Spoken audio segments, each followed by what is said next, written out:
Welcome back to the Best of Seven podcast. I am your host, Yo Rush. We are back with another episode today and another guest who I'm really excited to speak with. First things first, a couple house cleaning items. If you have not done so already, please be sure to subscribe. Make sure you like the video at some point while you're watching, and then also connect with us on Instagram, TikTok, Threads. I know people are like, Threads, what is Threads? Just trust me, Threads is where it's at. Go ahead and make sure you create an account if you haven't already, but we'll also be releasing clips there as well. So without further ado, as you all know, I love talking to people who've seen the game from different angles, and today's guest is no exception. With a 16-year professional basketball career that includes the NBA, overseas, and the Big Three, he's built a wealth of experiences both on and off the court. And now he is parlaying those experiences into giving back to the community. Ladies and gentlemen, please help me welcome Corsley Edwards to the Best of Seven. Corsley, how you doing today? I'm doing excellent, man. Thanks for having me in today, brother.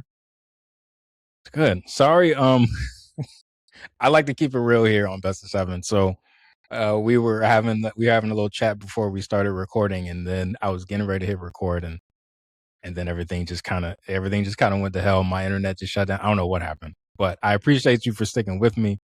I promise you, the network, all the systems are go. All the green check marks are green, so we should be good from here on out. But yeah, I appreciate you sticking with me while we work through those technical difficulties. Appreciate being here, man, and looking forward to dropping some good knowledge on some people. Let people hear what we got to say, and especially trials and tribulations I've been through as a player, coach, and all of it, Big Three player, overseas player, to NBA, walk on, tryouts and all that type of stuff. So, and then just finalizing it with my Edwards Youth League. Yeah, which I'm really excited to talk to you about and hear more about the Edwards Youth League. But just doing my research, like you've played a lot of basketball, like, and not just, I mean, and have had a lot of success playing it too, right? Like, I mean, you're not just bouncing from team to team, league to league. Like, I've seen Player of the Year awards, I've seen championships. So, I want to get into sort of the stick-to-itiveness that it takes to play as long as you did, the dedication and the discipline that it takes to play as long as you did. But as with every conversation, I really want to start at the beginning in terms of sort of where you're from, your roots, and how did you find the sport of basketball? How was it introduced to you? Oh man, that was easy. First thing first, man, my pop introduced the game of basketball to me. Every Sunday morning I used to be tugging on his shorts from the age of 5 all the way till, I was old enough to just get up and go with him. He taught me everything I know about basketball. His dream was to make it to the NBA.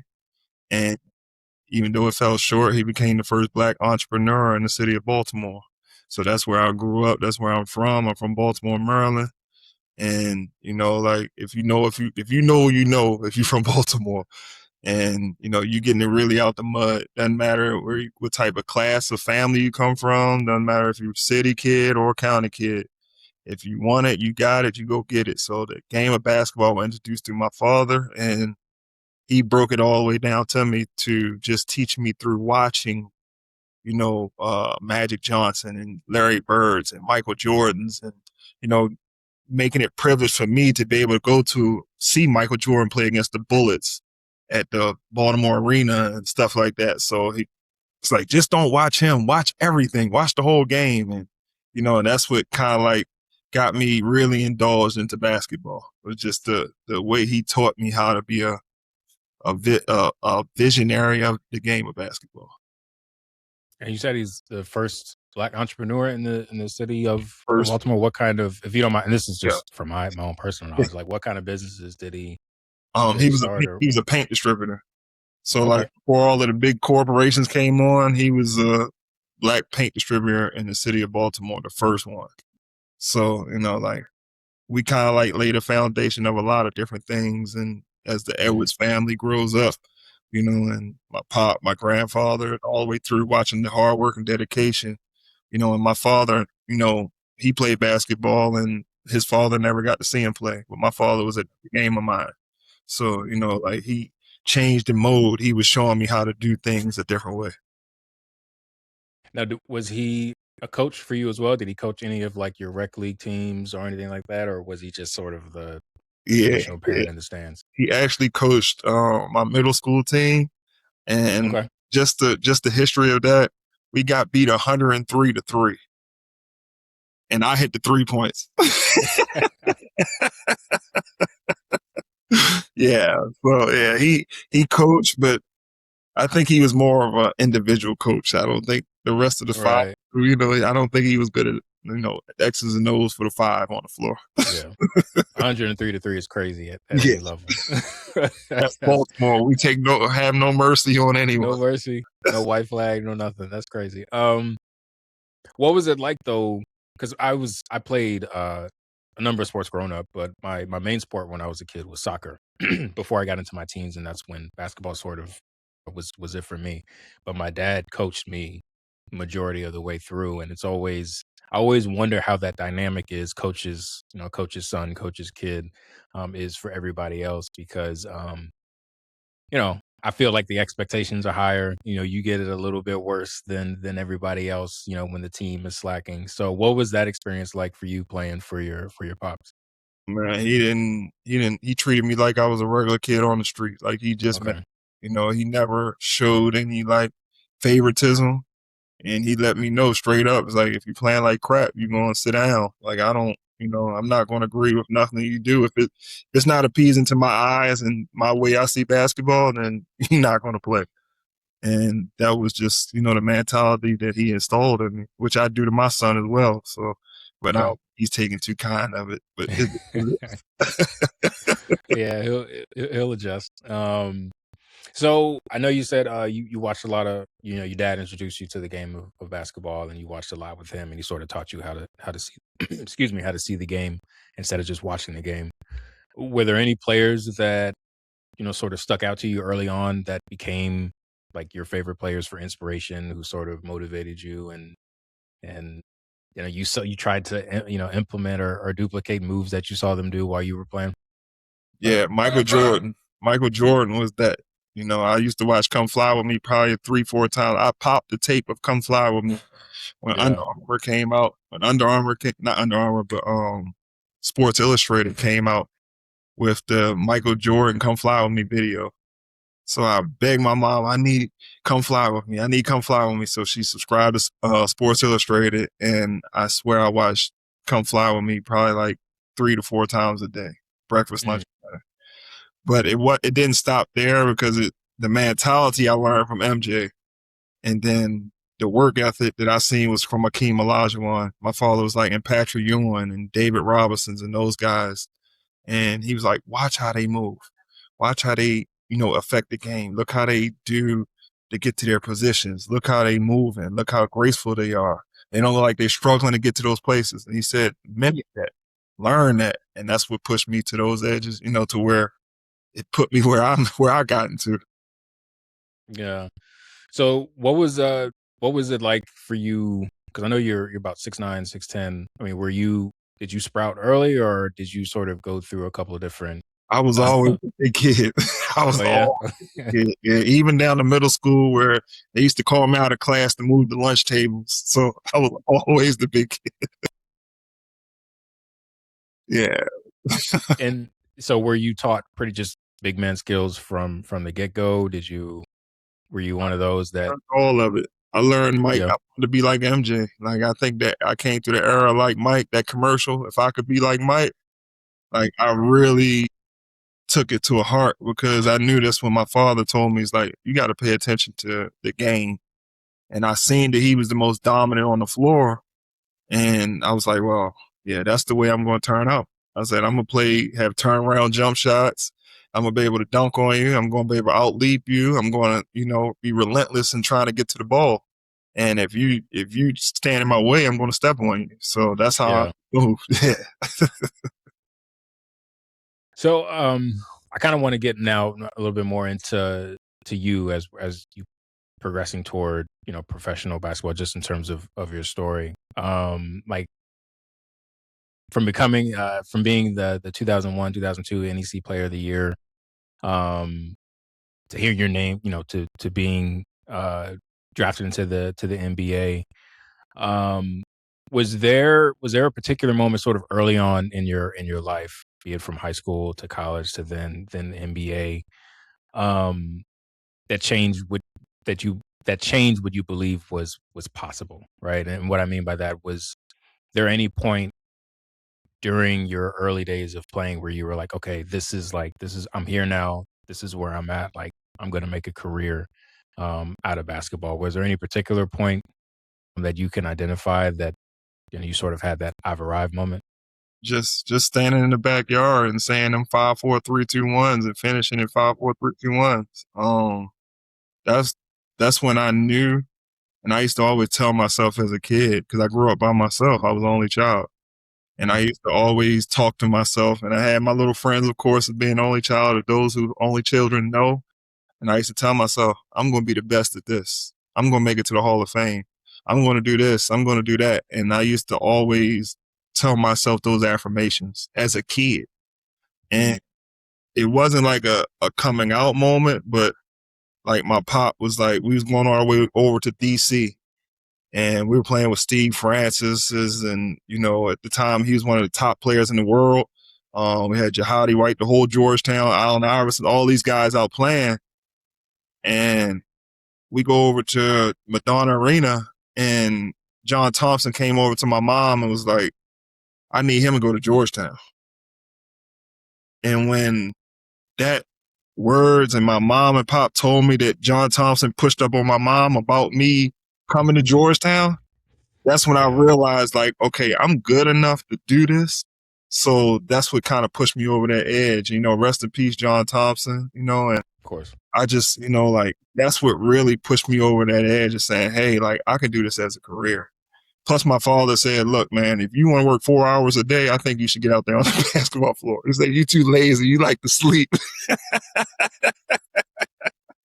So he kept it all 100. It wasn't just, the motivation. It was just the effects of what was going to go on if I didn't play basketball. Because he said he spent all my college money. You better learn how to play basketball. You better learn how to do something. But at 18, you're out of my house.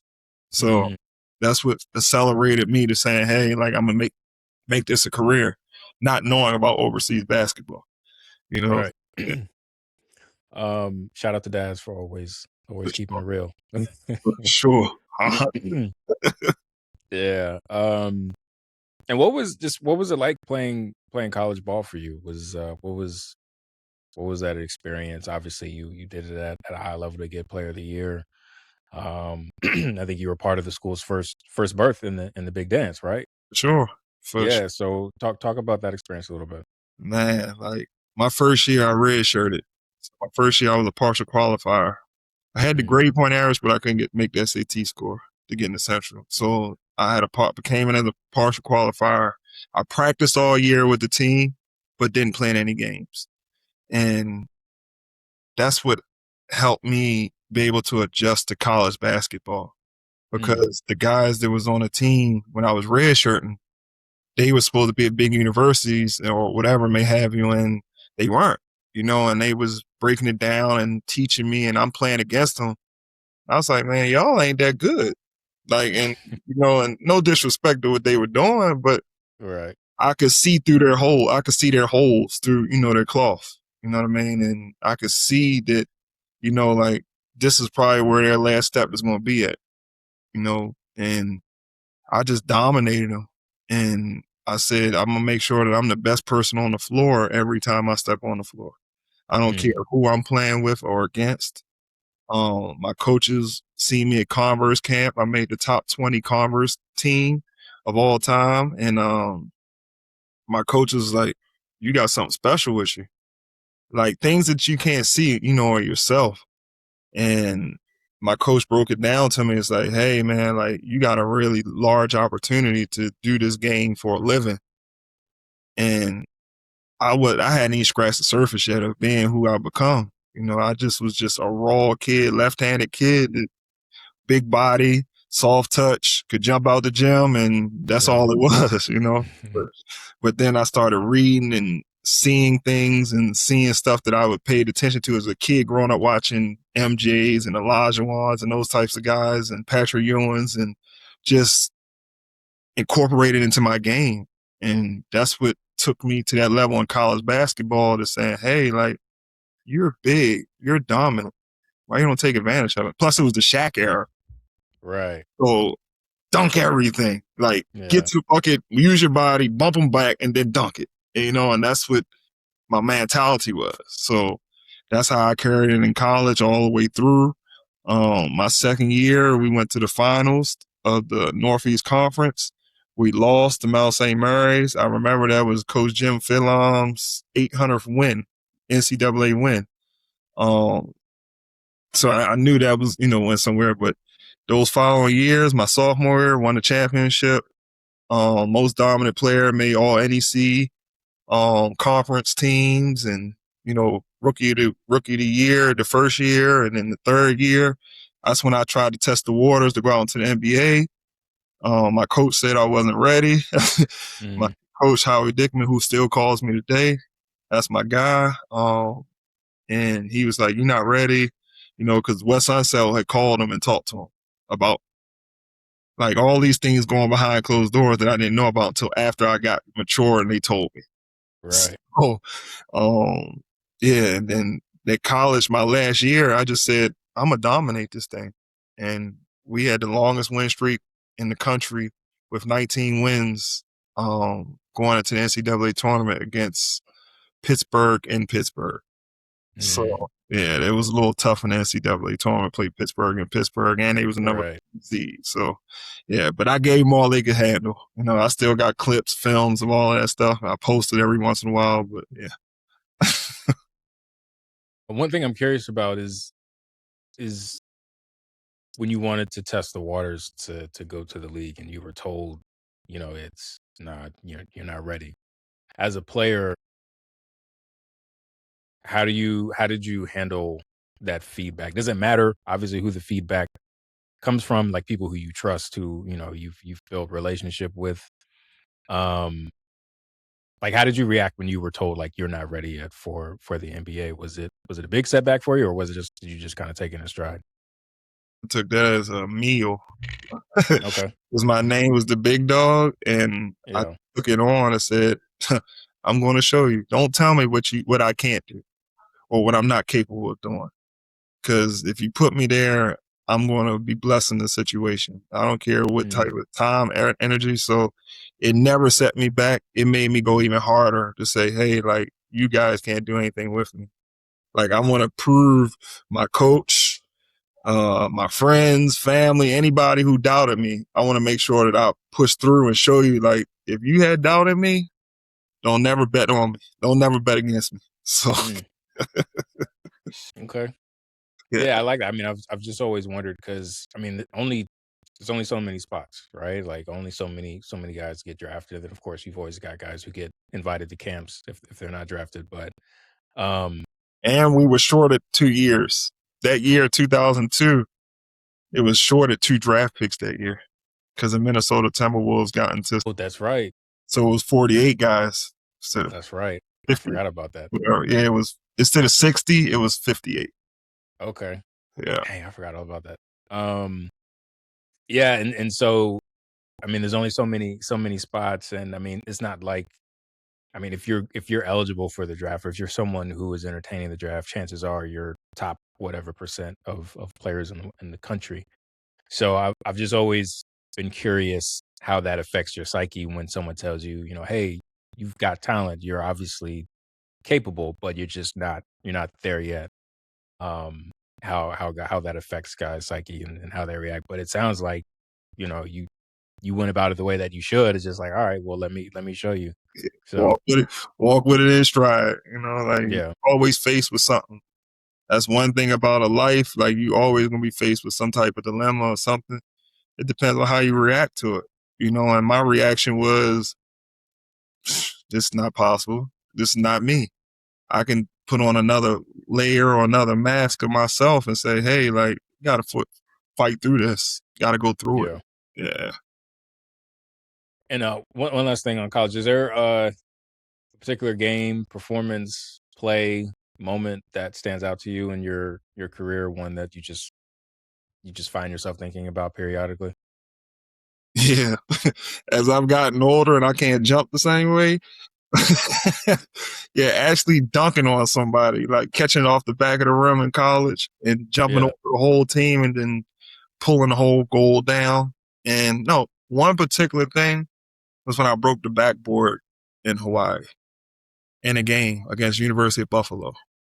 Oh wow. I went up and coach was like, "Hey, if you miss another layup, you're not playing the rest of the game." And I was like, man, whatever. So I missed one, threw it over the basket a few times, and then something clicked in my brain and said, hey, I remember what he said. You're not going to play if you miss another layup. Right. So I just jumped straight up and pulled the goal down with me. 3-hour game delay in Hawaii. I shattered the whole backboard. People were cut up and stuff like that. And that's the one thing I remember, like the moment that sticks out to me is like I broke that backboard during the game.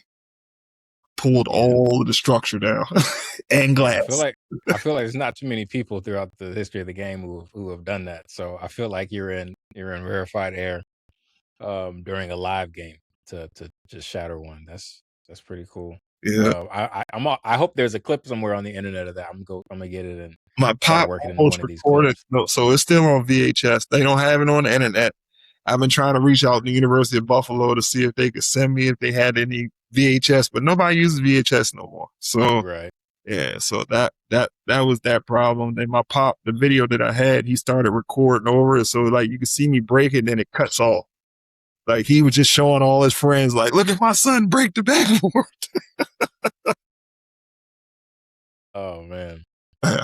Man, you brought back some memories. VHS recording over stuff. It's a time capsule right there. So when you think about your career over the course of it,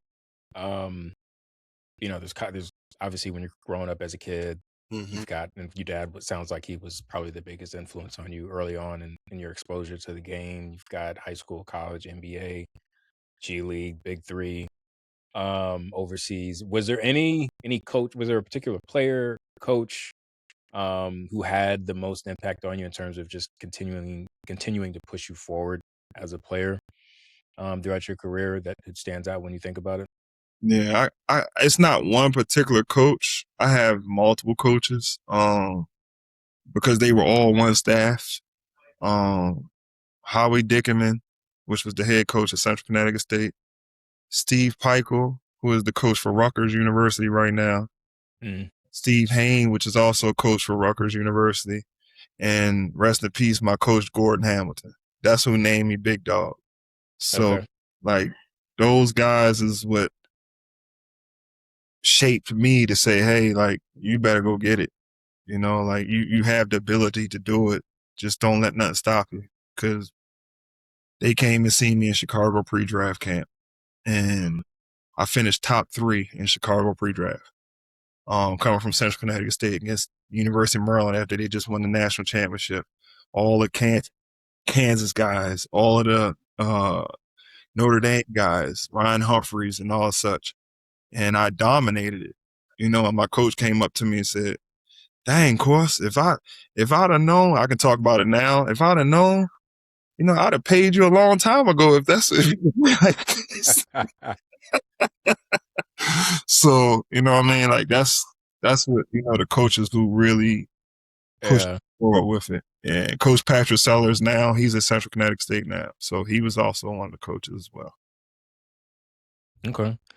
And what is one thing, as you've sort of gone through your career and you think back over it, what is one thing about being a professional athlete, basketball player, NBA, G League, anything, that you wish you had known going into it? Yeah, put up your money. Save your money. Like, find yourself an engine to make sure that, you know, you always have the lifestyle that you want to, you know, that you're creating for yourself. And if money is it, make sure you put up your money. I didn't have any guidance on that part other than my pop, because he passed away, you know, at the age of 25 when I was 25. But put up your money. make sure you're saving for rainy days. Yeah. That's what I do now. I'm a financial professional, so that's what I do now as another object. So yeah. Um, I guess I have a couple of questions. The first one, I guess, is so what do you think? I know there's been, it's summer now, so for the NBA, the news is a little slow, so certain things tend to get magnified once they hit the press. But there's been some conversation lately with a couple of guys talking about how the millions that they sign for aren't exactly the millions that they bring home, and there's been some discourse on like, hey, like maybe you should check your lifestyle, or hey, like you're still in the 1% of people in the country. Like, do you have thoughts on that whole conversation when you hear it or when it comes across your feed, Yeah, or do I, you I not? do. That's why I created, I'm creating a whole bunch of infrastructure of EYL, and guys always have somebody to come talk to, especially somebody who's done it like they've done it. A lot of people don't trust, like players don't trust other guys and understanding about their finances. I'm not telling him about my finances because he don't know. But that's what I'm opening up for most retired players, and open up that infrastructure of saying, hey, like, you got a retired guy here that's been through the ups and downs, the losses, the wins, and everything, just like you. And he can explain and show you another method and a way of adjusting yourself, so you can live the same way you've been doing. So that's what, I've been trying to do, is being open to all guys. Like, I leave my phone number. If a guy's hit me and need help, I'm trying to help him out. I created a group called Beyond 70. Beyond 70, because most 70% of the NBA guys, after they finish or pros finish, they're broke. Mm, Man, and this is something that's not talked about. So that's why I jumped into the financial industry. That's why I learned, what I want to teach. Everything that I do, I got to jump into it first before I can say, hey, I know, give you the X and O's on how to do it. So being a coach, yeah. But and it's tough. It's tough for that. Yeah. For the guys now, because they making trillions. and and when they get their first check, it's half. You know what I mean? Like, right. I understood that with mine. I was like, Ma, when I get my first check, I'm gonna buy you a car. I'm gonna buy you da. Because I knew what I was making. And then when I got that first check, I looked at it and said, hey, Ma, I picked up that phone, Ma, not gonna be able to do that this month. so it's just understanding that, that's 52% is coming out, off Yeah. the rip. And you're not getting that back off taxes. So yeah. Right. Um. So, like, was there a certain point in your career that you knew you wanted to sort of go into finance in terms of knowledge and coaching and giving back, or was that something that sort of hit you after your playing days were over? It was something that it kind of like hit me afterwards, but it was introduced to me through a friend of mine, Mr. Mike Broder. Um, Mm, he's no longer here with us, and God rest his soul.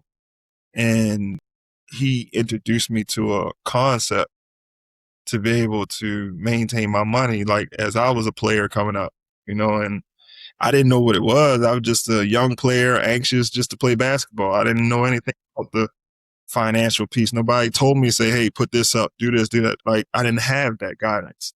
And he was that guidance for me. And he showed me about the financial field, jump into it because it's lucrative. It's mm, not only about lucrative, but because I care, I help.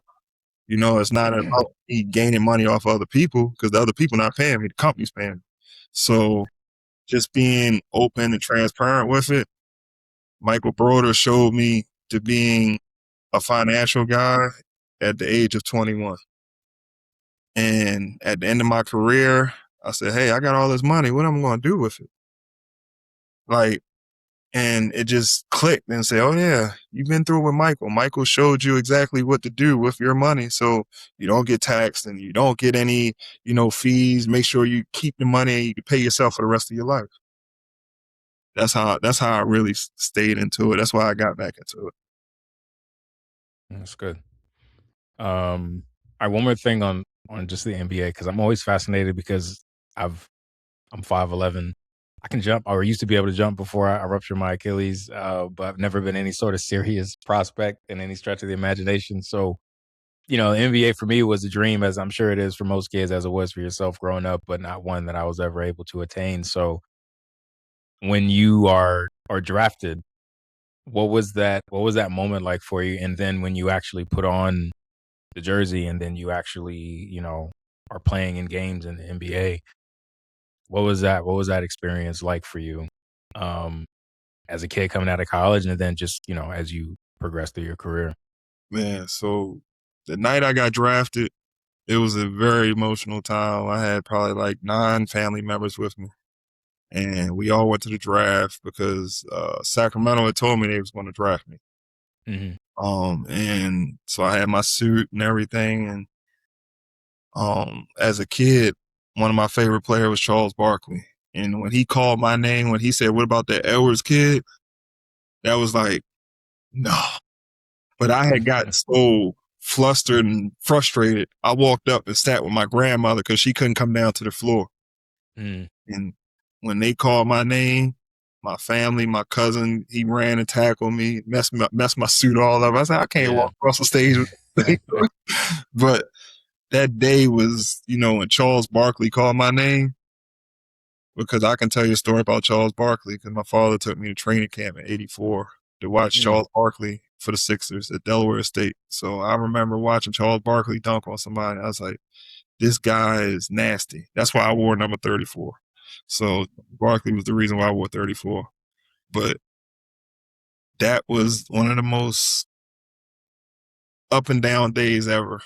You know what I mean? mm, From coming from Central Connecticut State University, not being, a University of Maryland who won the championship that year, not being in the top powerhouse schools, and they actually gonna consider me to be one of the top out of 4,000 kids getting drafted, or 4,000 got their name in here.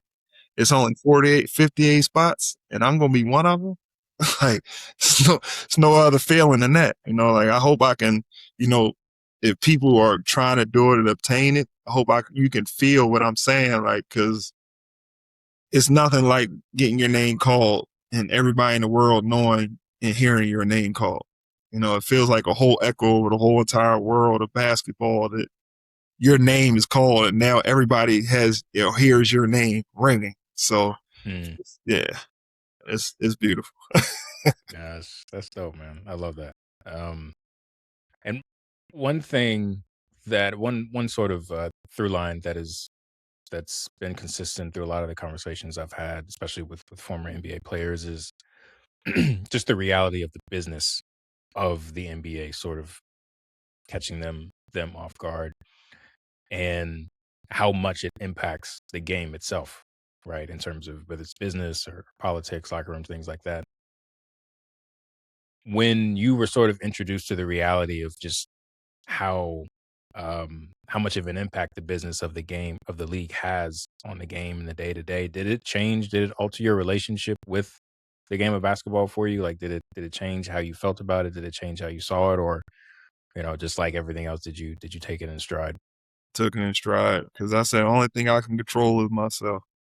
Okay. And like, I had great representation. I had, some folks when Master P was all involved and all that type of stuff. Like, I had some folks showing me and teaching me. It was all on the fly, but nothing really changed my mind because I was like, I can only control what I can do for myself. Mm, And I got all of the power. You know what I mean? If the politics was going to come, then, if it's told me not to be there, then, you got to go another route, and like, navigation sometimes shows you detours, you got to go another route, but you're going to get to your final destination. So that's how I thought about it, like, and it's the same way with life right now, you know, learning and earning and doing the best I can to make sure that I can get to my final destination. good way to look at it. Yeah. I like the metaphor of navigation. That's good.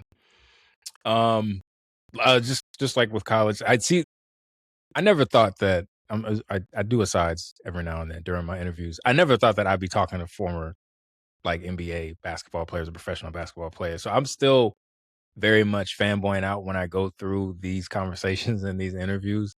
So a lot of these are like opportunities I get to ask questions I've always wanted to ask. So you'll just forgive me if one of these questions sort of like seems out of order. But favorite NBA moment for you, like college. Do you have one that sticks out? Yeah, checking in. So my father had a funeral on Friday, and then Saturday I'm back in New Orleans playing Yeah. at the funeral and hearing my name called on the loudspeaker being subbed into the game. That's one of the biggest, and absurd of that is that my father and I made a deal that I would play only 4 games in the CBA and I would be Mm, back in the NBA because I turned down a big contract in Korea. And he said, "Hey, man, I'll make a deal with you. You play 4 games, you'll be back in the NBA." And on that 4th game, my mom calls me, telling me I got to come home. I come mm, home, spend the night with my pop, and in the hospital, he had terminal cancer, brain cancer, and um, he went off and told my mom and said, "I'm not going nowhere until my son gets home." But I was in Sioux Falls, South Dakota, playing for the Yakima not the Yakima, Sioux Falls Skyforce. I'm sorry, I played for Yakima. But the 4th game I'm going into, I'm averaging 27 and 17, and going into the 4th game, mom calls and said, "Hey, like you gotta come home." So I'm walking in the shoot around, sweatsuit on, going to get to the airport, bought my ticket, came home, spent the night with my pop. The next morning, I get up, I'm going to shower because I'm coming shoot around. 3:00, I come back from taking the shower. Mom called me, got to come back. 3:00, my father passes. mm. And at 3:05, Alan Bristow, the general manager of the New Orleans Hornets, calls me back and said, "Hey, like, we want to sign you. We need to sign you, like, now." And I just told him, I just lost my pop and everything. And he said, "Man, take your time. We want you. Don't worry about it. Take your time, and when you can, you can." So Friday, my father's funeral. Saturday, I'm checking into the game. Um, Wow. yeah, for playing against the Detroit, the defending championship Detroit Pistons with Chauncey Billups and Rasheed Wallace's, Ben Wallace's, and all them guys, Tayshaun Prince's, and all that stuff. Right. And that was the most defining moment of being into the NBA, was just hearing my name called back over the loudspeaker again. Like 2 loudspeakers of your name all over the world is, that's a gift in itself. Yeah. Yeah. Fun. You were able to keep your promise. I love that, man. That's beautiful. I said he tapped the big man upstairs and said, "Hey, get my son. Look, I made a promise to him. You got to get him there. You got to get him back." Um Now as we sort of discussed, you have played you played a number of years, overseas, and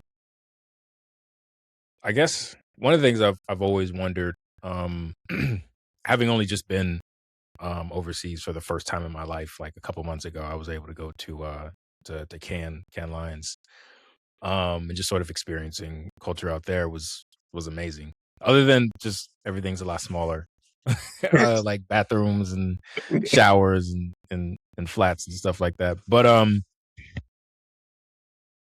is there what like what's the compare and contrast between like playing basketball professionally in the NBA and then also playing overseas? What was it like going back and forth essentially for you? Structure. Just pretty much the structure. Um, just seeing how they run things over there and how we run things here, as far as pros and all that type of stuff. Um, they actually dig it into them, you know what I mean? Mm, From a young age all the way up. And that's why we got those great players now that plays in the NBA now, like Luka Doncic and Giannis's and Shea Gilgeous's and stuff like that, because they got that structure from a young age. And they've been going through a system their whole entire life. So when you get put into a system that's made for supposed to be the best players in the world, mhm. you fit right in. So it's like a plug and play type of situation for, seeing with, playing overseas and stuff like that. But my dominance wouldn't allow me to fit the mold to just being an overseas guy every day, and Right. I wanted to be more dominant than what it was. And, I had my mishaps of having a blood clot my first year in Spain, like making one of the biggest contracts ever a rookie has ever made in Spain. And, I had gotten, a blood clot in my leg. And, that kind of like put a stint into what I, where I was trying to go at in my life as far as basketball overseas. Yeah, that was a big blow, but I prevailed through it like I always do, because the only person I can look at is myself. So, but the overseas game is, structure. There's so much structure to it, and NBA is just like, okay, all right, now we know you can fit in this structure. Now, can you deal with this part? So that's the compare and contrast of playing NBA and overseas. And is there any animosity from the players overseas when you've got U.S. players coming over and getting signed? Like, do they feel any kind of way about you coming over and playing, or is it just like, oh, this is just another teammate? No, they feel some type of way, so Okay. depending on, what situation, like when my agent, I would ask him, I said, I want to go into a situation where we don't have no egos, because I'm not going to have an ego. You know what I mean? Like, I know I played in the NBA and I deserve a lot of money, but I'm not going to have any ego into, the locals, and I want to fit in with them. I want to learn their culture. I want to understand their culture. I want to be able to fit in. So every team, a lot of teams that I went to, I was able to fit into their culture and understand what was going on with the players. And I didn't have much, hate against, myself as I was a player, playing over there and taking their spots, and they're taking their positions. Gotcha. Yeah, I always assumed that there may be some some feelings, but I You had to hear ask. stories. You hear a lot of stories. Like some players, they went through it. Oh, really? Yeah, some players went through it. I think I was just blessed not to have to go through it. Yeah, no, that's good.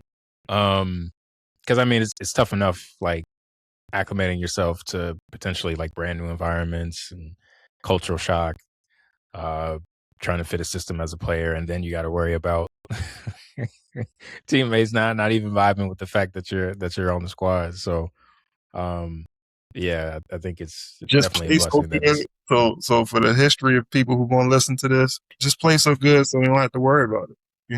If you play so good and the players on a team know that you're playing good and they know that you're dominant, it doesn't matter. You know what I mean? Like they can't do nothing but love it. yeah, that's true. Now you actually, not actually, but you coached professionally after your playing career. I think did you go right into coaching right after you finished playing? I feel like, or relatively quickly. So I Uh, retired. Not retired, but Denver Nuggets had called me. right. I was on a summer break, and Denver Nuggets called me and said, "Hey, would you be interested?" And I said, "Of course." Like NBA come knocking and calling, like, why not? Yeah. So I took a position with the Denver Nuggets in 2014-15 as a player development coach, and yeah, I coached with the Nuggets, and all the players on the team was like, "Yo, why are you coaching? Why are you not playing?" That's how, like when we used to do the drills and stuff, they'd be like, "Oh, like you do the drills as good as us. Like, why are you not playing?" I said, "Ask GM." But in the meantime, I'm gonna make you better. Get what you need to Yeah. get. Yeah. Uh, what was that transition like for you going from playing? Know that you're still capable of playing, but your role at that point was just to get other guys ready to go play in the game. What was that transition like for you? To be honest, man, I'm gonna keep it all 100. I signed the deal so I could get back into the NBA as a coach, Okay. so I could Yeah. punish these guys and say, "Hey, like we need to sign this coach. Like he don't need to be coaching." And that's the all real of the real. A lot of reason why I wanted that job is because I wanted to be back in the NBA. and knew that I was capable of being there, but the time showed otherwise. And how did you go about? How did you end up coaching for the Swarm? So assistant coach and Noel Gillespie, he was Hmm. assistant coach with me in Denver. And, he was talking to the Denver staff and was saying, hey, like, I need an assistant coach because I'm taking the head coach in the Swarm. And he was like, and a friend of mine who's the player development still currently for the Nuggets, he's like, give Corsley, call Corsley. He knows enough about basketball. He was experienced enough of it, like he would be perfect for you. And, it was great with one of my peers vouching for me to take that Mm. position. So that's how I ended up with the Swarm. My guy JB, love him to life. So yeah, appreciate it, JB. Yeah, that's what's up. I live in, I don't even know if this came up, we talked about it, but I live in North Carolina and actually went to school in Greensboro. I wasn't there. I don't think the time you were coach. Well, actually, you were there. What, 16 to 19? I think 17 and 19. 17, 17. 19. Yeah, no, I know I wasn't there. I'm not that young, but but yeah, I spent some time in Greensboro. So um, just small world, I guess. Oh yeah. But so I kind of want to move now just to the for the rest of the time. Just really want to talk or give you the space just to talk about the Edwards Youth League and just everything that you're doing now in the community, and just want to learn a little bit more about sort of the genesis of just the league itself, when you decided that it was something that you wanted to do, and sort of what the process bringing it to fruition has been like, and just what are your goals and expectations for it. Yeah. So where it first started is just seeing basketball right now that a lot of overseas guys are getting the momentum. You know what I mean? Like it's being the superstars. We got one, Anthony Edwards. Love him for life, but a lot of overseas guys are getting the love. And I said we need to go back to fundamentals, as far as a country, as a union, and just being able to teach the youth and giving back to my babies, like they my babies, like because a lot of them got dreams and goals of what I've done. You know what I mean? Not give it back to them. Like I'm getting older. I can't do what I used to could do, but I'd rather pass it along to some kids who has an influence into being a basketball player or has the mindset to wanting to be a basketball player, and they wouldn't do nothing but learn from somebody who did it all. So yeah, that's what one of the things that why the EYL had came about.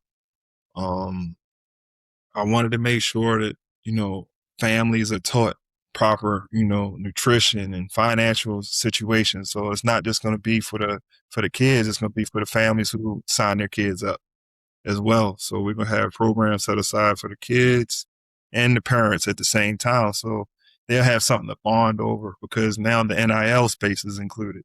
So these kids are now making money. So, they're making more than their parents have ever made.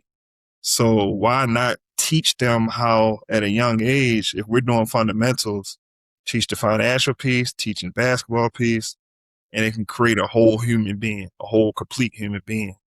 Just through the trials and tribulations that I've been through, I want to be able to give that back before any kid gets older in the 35s and saying, hey, like, I don't know what the heck to do with myself. You know, Mm. but now you have all these different avenues to show you where you can go at and your potential. And I have a phone number. You guys can reach out. You can text me. You can holler at me. You can touch me. They can't talk to a LeBron James. They can't talk to a Shea Gilders. They can't talk to an Anthony, Right. but somebody who's been in that realm, they can actually have that feeling. So that's the reason why I created the EYL. I wanted to make sure that all kids have an equal opportunity to be able to become what they want to become. Even if it's not basketball, they can learn front office. They're going to learn how we run this organization. They want to come back and work for the organization, that type of stuff. So just having a whole, create jobs for kids, and giving them the opportunity to indulge in something that they might not have never had the opportunity of doing. And it sounds like there's multiple buckets Oh to yeah. the organization. So it's not just about basketball. Obviously, that's an essential part of it, but it sounds like you've got sounds like financial literacy and education. What are the other aspects of it? Food, nutrition, reading. Cause we right across the street where the league is gonna be held. It's right across the street from the major large library in Baltimore City.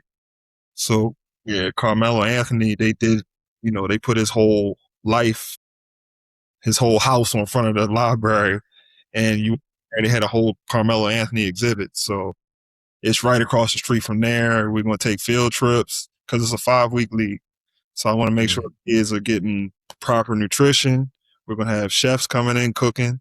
We're going to have, players coming in, dropping in. We're going to have Baltimore history coming in, talking to the kids and just reintroducing them to guys like me because everywhere I go, they don't know that I played in the NBA. Right. Oh, you just big and tall. No, I really did this. So yeah, let me reintroduce myself in the EYL so you guys can do your own research and say, hey, like this guy really did do this. You know what I mean? So I'll leave it enough that suspense that these kids have to do their own research as well since the phones are so optimal today. Mm. And you said the league is a 5-week league. How many times a year are you running? Is it just once or is it multiple times We're a year? looking for 4 times a year. So we do a 5-week, 3-week off, 5-week, 3-week off, and so on and so forth. Okay. Just making sure that we get it all in and collect as many kids as we possibly can. Yeah. And what does it mean to you just personally to be able to do something like this in the city of Baltimore where you're from, where your father was the first, Black entrepreneur in the city? Like what does all that mean to you? just not reinventing the wheel, but just adding a piece to the wheel. My father was the first. I'm gonna be the first doing 3-on-3. You know what I mean? As kids and the youth and fundamentals, and it's gonna be just uh, a kid sitting on the block. You know what I mean? Like it's gonna be just there for them. And that's what it means to me. Is just being able to not recreate the wheel, but evolve the wheel. Make it, maybe might need to put some air in the wheel. You know what I mean? Something like that. But just with everything that's going on and the temperature of the countries, and you know what I mean, like everything. Some people scared about what's going on and stuff like that. So just take their mind off of those type of things, and that's why EYL is something that's going to be here for a long time, especially coming from Baltimore. Yeah. Yeah. And do you see this as strictly being for Baltimore, or are there any like aspirations to, if it, if it goes well and you guys are humming along, maybe expanding it outside of Yeah. Maryland or Wanna, Baltimore or Maryland? I want to put in every major city where there's an NBA team. I Okay. want to be able to put, in Baltimore, we don't have an NBA team, but you got NBA players. So at the end of the day, like I want to put it on every NBA team, every city the NBA team is. And then, you got players who want to get into coaching, and I can show them the formula to make sure that they can create in their cities, and like the Mm, EYL could be something more, for everybody, not just for, myself and my family here in Baltimore.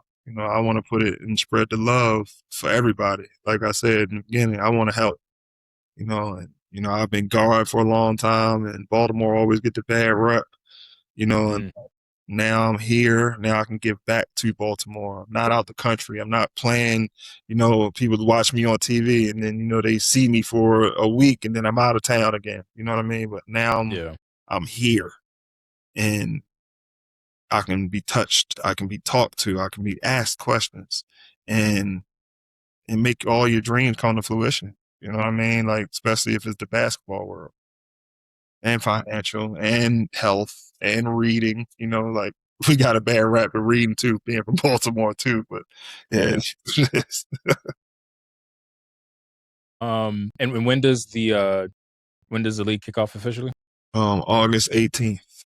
August 18th. So we got 13 more days.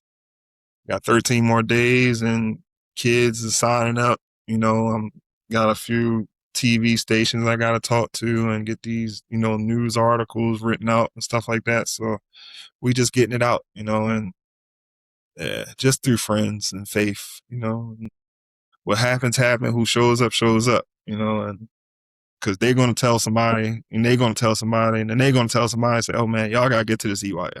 You got to, so, and everything is funded, like I'm still raising for my employees to make sure that my staff is paid, but with that facility already paid for, we got the uniforms. So that's half the battle. So, well, 2/3 of the battle. So, yeah. Right. Yeah. So you say 13 days out. Are you someone who gets like nervous as big moments approach, or No. are you just kind of like, this is what this is what I've been building for? Like, why would I be nervous about it? Yeah, it's just like me going out there and somebody tell me make a layup. It's just what I'm built for, is what I'm bred for, and God put this in my life to do something better, for other people, not just myself. Well, that's good. I've noticed, and this is anecdotal, 100%. I don't have any like actual numbers to back this up, but I do feel like I've seen a rise in the number of like 3-on-3 and 1-on-1 leagues, sort of maybe not necessarily popping up, but becoming a little bit more mainstream in terms of like what sort of hits your social media feed or whatever. And I don't know if I find it interesting that you picked 3-on-3. But what do you think? Do you think 3-on-3 is a better structure to like teach fundamentals of the game as opposed to 5-on-5? Like, how do you think the two versions of the game compare? So 3-on-3 is you don't have any loopholes in it. Like, it's all direct. Like 5-on-5, you can hide 2 other kids in the corner, and then you got to show movement, because if you stand still, like you have to move in 3-on-3 and 3x3. I'm sorry, 3-on-3, 3x3, because 3x3, sorry, for FIFA. And just making sure that these kids are moving and cutting and teaching them defense. Like, my main thing is defense. If you can play defense, offense is easy. Yeah. Everybody, you get the ball, you just throw it behind your back. It might go in the bucket. You know what I mean? But at defense, if you learn how to get those stops, that's what's going to, keep you on the floor first and foremost. And it's going to actually help you with your transition into 5-on-5. Like, it's many coaches, and they're on record saying like, man, I wish we could do a 3-on-3 league, And that's why I said, like, it's always been a niche for me, because I ended up playing in the Big 3 for Ice Cube. I did that, and I seen the acceleration of it. You know what I mean? I've seen the improvements where it took me on to 5-on-5 when I play 5-on-5 now. You know what I mean? So if I gain that momentum, why can't I teach these youth to do the same thing, and they can actually fall into a 5-on-5 team and say, hey, like, plug and play. Let's get that plug and play again. You know what I mean? And I want to make it easier. We don't want to work so hard. We just make it easier for you to work hard. So, yeah. Got it. Nice. Yeah. Any thoughts on I don't know, 1-on-1, 1v1x1, 1v1? I'm not sure how the appropriate title. I respect it. I respect the guys doing it, but that's not my space. You know what I mean? Got you. I respect everybody, what they doing, and I wish them all the luck, but we got to build EYL, get that 3, and that way we don't have to fall back to it, 1-on-1. Got you. I was shocked when I realized that there are leagues that do, it's like 1-on-1 to like 30. Yeah. Which seems kind of crazy to me. Maybe it's just because I'm old and I can't imagine. I'm older now. I can't imagine playing, that long. It's the energy. Yeah. Like I'm good for 7. 7, I can play the 7. Anything after that, you can have it, because I'm out. All right. So last question. And I definitely just once again appreciate your time and coming on and just telling your story and then sharing everything you're doing with the EYL. But we normally end every episode asking the guests. We call this question the 7. And really what it is really a culmination of all the questions we've asked up to this point has been about, your life and your experiences. And so when we get to the 7, it's really like a legacy question. So when you think of all the things that you've accomplished, NBA player, uh, NEC Hall of Famer, coach, mentor, builder, father, think about Baltimore, your family's history there, and your roots in that city. Like when you think about the full arc of your life, um, like what do you want sort of your legacy to be? When it's all said and done, like what are you working toward making your legacy? Um, my legacy that I want to finish with is that he really cared. You know what I mean? Like it wasn't no fluff to it. You know what I mean? He really cared, and he's seen what Baltimore has to offer to the world.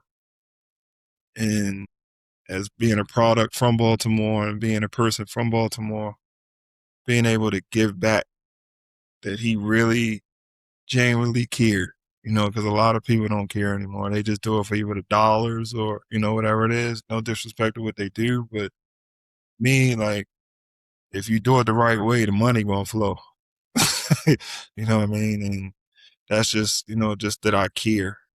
And I want my family to understand that it's been a lot, to miss holidays, to miss certain things, and now I'm here and, to teach these kids how to adjust to those types of fashions. And that's, just that I care, man. That's my legacy. That's what I built, and, not being in a whole bunch of mischief, not being in a lot of nonsense, and just keeping my nose clean, the most part of my life. So yeah, just that he cared. That's good. And how can I know how to find you online? But how could anyone who's seeing this for the first time, where can they find you online? You can follow me at Edwards Youth League, on Instagram, Corsley 379 personal, um, email edwardsyouthleague@gmail, and all the information's out on the line. I don't have anything to hide. Not hiding from no one. So, a lot of people think because you're from Baltimore, you got a lot of problems and issues. You running from people. You can't go this far of town. I can go to this side of town, that side of town, and people gonna know who I am. And just make sure that, they can reach out to me, and touch me and talk. Cool. Well, I'll be sure to include all those links and everything in the show notes and also on YouTube where we'll And as run well, this. you can go on LinkedIn too. 'Cause I was doing it. I have about 14 articles that I wrote on LinkedIn. It's under Corsley Edwards. So you can see my life from the beginning till currently. So I've been writing every 2 weeks. So right now I'm building something. So I haven't been able to put the next, article together, but you can see exactly the motivation that you need to be getting from me to be able to proceed in life and succeed. Okay. I'll add that too. I props to you because I still haven't been able to get the whole LinkedIn thing. Like my wife, she kills it. Like every job she's had as long as we've been together, she's got through LinkedIn. Yeah. I know some other people who do very well on the platform either, but I just maybe at some point I'll figure it out, but I just haven't been able to. I don't know. It just seems like just another social media network that I guess you can get jobs from. But NBA I never taught, got a job from there, so I can't even vouch for that. yeah, NBA taught us. So like they actually sat us down in a class that we actually showed us how to make it work for you. So Okay. people really do that. So yeah, a lot of LinkedIn works. I'm just gonna say that. I like LinkedIn. Go LinkedIn. Y'all want to give me a check? Go LinkedIn. How you? Yeah, there you go. Shoot your shot. All right. Well, I appreciate it. This is it's always fun to do these, to talk to people, to learn the story. I'm big on just letting people just tell their stories. So it was great speaking with you. I appreciate you making time for us. I know you're very busy. I know you got a lot going on. And yeah, I just thank you for that. But then I also just thank you for all that you're doing to sort of give back and to what you're doing in the city of Baltimore. I haven't spent too much time there, but I'm from Northern Virginia, so I'm kind of in the whole DMV DMV. area. So You know they separate. DMV and Baltimore is different. You know, there's no Baltimore. Well, yeah, I know. So what I meant to say, I didn't mean to make it inclusive. I just meant that I'm familiar. You know what I'm saying? I'm familiar with the area. So but no, I appreciate it, and we'll definitely, keep up with the league once it launches. Welcome back anytime. Hell, if I'm up, I'm assuming the games are public whenever they're. Yeah, I'd love to check the game out if I'm up that way. So the days are Tuesday, Wednesday, and Thursday. 3 days a week for 5 weeks straight. It runs from 6:30 till 9 p.m. So it's in the evenings after school, is make sure the kids do their homework, make sure they're situated before they even get on the floor. So that's where we push. Yep. That's perfect. It's like a modern day Boys and Girls Club. Exactly. I love it. All right. Well, once again, I appreciate your time, Corsley Edwards. Thank you for joining the Best of Seven. For those of you who are watching or listening, once again, if you're watching, please hit the subscribe, like button. Help us a little bit with the algorithms. They're finicky. Anybody who's listening, Apple, Spotify, or YouTube Music, be sure to like and leave a review. That's the episode for this week, but we'll be back next week. But until then, appreciate y'all. Hope you're good, and have a good weekend. All right, we out. Peace out.